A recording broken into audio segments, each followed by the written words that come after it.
ناظرین اکرام، آج کی یہ ویڈیو خاص طور پر ان لوگوں کے لیے ہیں جن کے برے حالات کی وجہ سے ان کے حوصلے پست ہو گئے ہیں، اسباب کے نہ ہونے کی وجہ سے ان کی ہمت ٹوٹ گئی ہے۔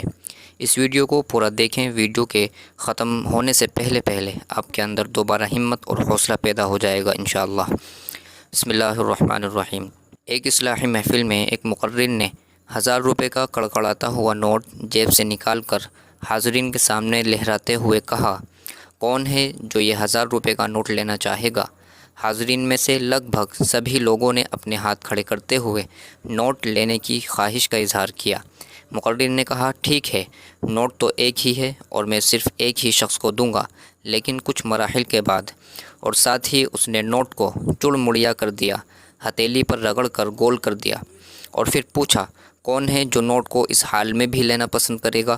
لوگوں کی طلب میں کوئی بھی کمی نہیں آئی تھی، سب نے یہی کہا، کوئی فرق نہیں پڑتا، وہ نوٹ کو اس حال میں بھی لینا چاہیں گے۔ اگلی بار مقرر نے نوٹ کو زمین پر پھینک کر اپنے جوتے سے مسل دیا، مٹی سے لتھڑے بے حال نوٹ کو واپس اٹھا کر حاضرین سے پوچھا، کیا وہ نوٹ کو اس حال میں بھی لینا چاہیں گے؟ اور اس بار بھی نوٹ لینے والوں میں کوئی کمی نہیں آئی تھی اور لوگوں کے ویسے ہی ہاتھ اٹھے ہوئے تھے۔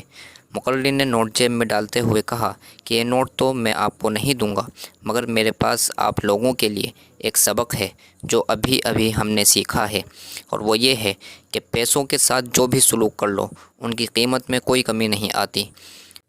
ان پیسوں کے طلبگار اور لینے والے ویسے ہی رہتے ہیں۔ میرا نیا نوٹ کڑکڑاتا ہوا 1000 روپے کا تھا، میں نے اسے مسل کر گول کر دیا، جوتوں سے مسل دیا، مٹی میں لت پت ہو کر بھی وہ 1000 روپے کا ہی رہا، اس کی قیمت میں کہیں سے کوئی کمی نہیں آئی۔ ہم انسان بھی تو اسی طرح کئی بار حالات میں پھنس کر اپنا توازن کھو دیتے ہیں، کئی بار پریشانیوں کے کیچڑ اور غموں کے تعفن میں لپٹ جاتے ہیں، یا اپنے غلط فیصلوں کے ہاتھوں ناکام ہو کر زمین پر جا گرتے ہیں اور اسباب کی کمی کی بنا پر چڑ مڑ کر رہ جاتے ہیں۔ ایسا لگتا ہے کہ ہماری کوئی قدر نہیں اور نہ ہی ہماری کوئی قیمت ہے، مگر یاد رکھیں ایسا ہرگز نہیں ہے۔ میرے معزز دوستوں، یاد رکھیے کہ حالات چاہیں جیسے بھی ہو جائیں، آپ کی قدر و قیمت میں کوئی کمی نہیں آنی چاہیے۔ آپ کو اپنی قیمت برقرار رکھتے ہوئے مضبوط اور توانا رہنا ہوگا۔ اپنی لغزشوں اور غلطیوں کو ہرگز اپنے اوپر سوار نہ ہونے دیجیے اور اپنے حوصلے کو ڈگمگانے مت دیجیے۔ ہاں، اپنی لغزشوں اور غلطیوں سے سیکھتے رہیے۔ آپ کی اصل قیمت وہی ہے جو آپ نے مقرر کرنی ہے، اور یاد رکھیے اپنی قدر کو کبھی کم مت کیجیے اور نہ ہی اپنی قیمت کبھی کم لگائیں، بالکل اس نوٹ کی طرح جسے آپ میں سے ہر ایک شخص نے ہر حال میں لینا چاہا۔ اللہ تعالی ہماری ہمت اور حوصلے کو برقرار رکھے، آمین، اللہم آمین۔